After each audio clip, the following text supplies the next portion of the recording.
Well, good morning, y'all. It's like the whole earth has sighed a collective sigh of relief. It's cool this morning. It's wonderful. Last night, I think, was the first day of fall. So the seasons really do change. And before I forget it, I want to say, hey, Marty, I really appreciate you, your encouragement. And she's a lifelong friend, y'all, that we reunited after about 50 years apart and have a lot in common. So anyway, thank y'all for coming along, and I'm going to show you dahlias. I saved a lot of them so that they would be blooming, and it looks like there's still a lot. But last night, when we walked out here, we'd had wind and rain yesterday, and so many were broken. So I had to pick them, take them in the house. And then we stayed out here for a while, staking things and trying to get them up. And this is a word to the wise. Dahlias have to be staked. We waited, and I thought, well, just one layer of netting would be enough. But it's not. And next year, I will be much more diligent in staking up my dahlias and putting the netting in before it's too late, because they grow so fast since I overwintered them in the ground that I didn't stake them well. So anyway, that's just a word to the wise. You have to stake them and do it early before they start growing. So here we are this morning. We put tomato cages around some of them last night. That should work. That'll keep them upright. And here's one. This is Linda's baby. Oh, she's doing just beautiful. And this one is Cornell Bronze. It's just a gorgeous color. And a lot of y'all know that I do tablescapes a lot.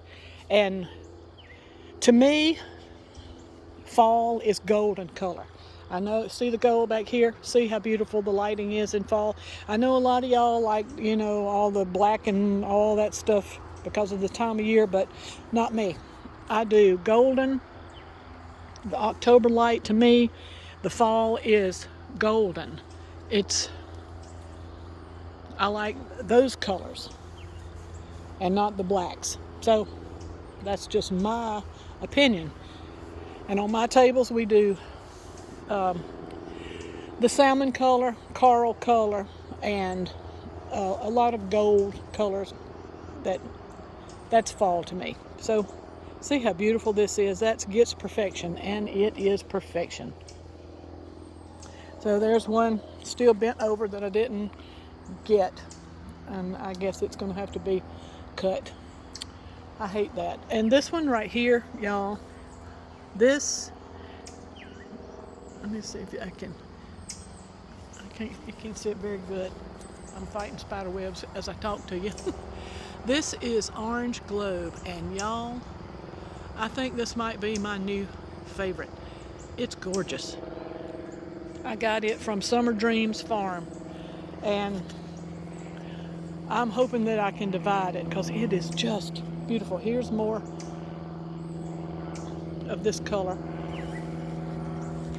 Let's see what that is. Joey Linda. It's beautiful. And that's the colors that I try to form a tablescape around, because to me that's fall. And then adding some white in, gets attention. And it does, because it blooms and blooms and blooms. Here is Otto's Thrill. Gorgeous, gorgeous. That's another one of the colors I like in fall. And over here, so you can see Miss Amara, and then break out. It's always so disappointing when we have a storm and then I come out here and I see broken ones, and after months and months and months of work, that can be disheartening. But anyway, it's the way gardening is. And spider webs everywhere, y'all. We just have so many of those Joro spiders. Goodness gracious. Okay, this one It is a huge performer. And it'll do this, just see the background, see that golden light? Where in the world should black be? You know, I love a black and white tablescape, and I do lots of them with lots of black accents, but this time of year, I guess that's just the rebel in me. I'm not doing black because I don't like it. Not this time of year. I don't participate in that. Here is Myrtle's Brandy. It's so pretty. When it first started this year, it was not that color, but it came into its own. Here, nestled down in here is Harvey Coop. That's leaning over from right over here. It needed a second layer of netting. See the netting? I just was quite negligent this year. So this is Miss Amara. And see how, oh my goodness. Y'all, color is just, oh, I love color. I just love color. Nope. Now, I don't know why I did that, but pretty, isn't it?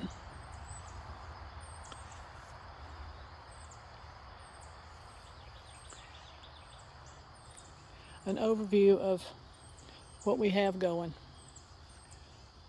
There's a little bit of globe amaranth still over there. The okra's still hanging on, but I'm starting to pull up and clean out the beds. I finally got all that cleome out. And the mums have buds, so it won't be very long before they're blooming. And they're mostly yellow. I need to get the pink ones out here growing in the garden too. So it's that time of year where it's the turnover, and I have some plants to put out here in the raised beds when I get them cleaned out, like broccoli, and and some cabbage. I think I've got that. But this is dahlias after they've survived all the heat and made it to the fall, when they really do strut their stuff. And I have I have so many in the house. I have to go through them just about every day. Some last a long time in a vase. This one right here gets perfection, does well. And it lasts quite a while inside. And these white ones, some of them last, some of them don't. But anyway, let me span the yard out here right quick.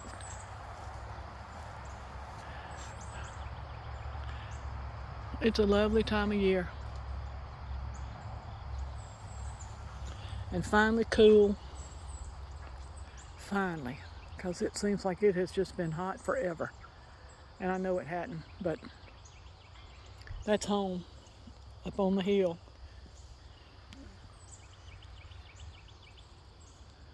Just not a lot to talk about this morning.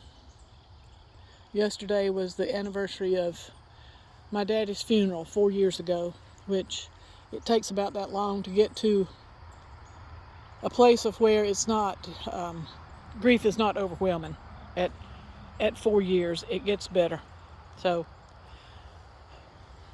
I really appreciate all of you coming along and watching my videos and keeping up with the dahlia garden, because it is a real joy. I love growing flowers. My grandmother was a huge flower grower, and I like to think that I carried that on from her. And my mama liked flowers pretty good too, and my other grandmother, but mainly my grandmother Lewis. She was a well-known flower judge and flower grower. So that's about all I have for today. Ramble. Thank you all for coming along. I appreciate it. This is Mona from Winterpast.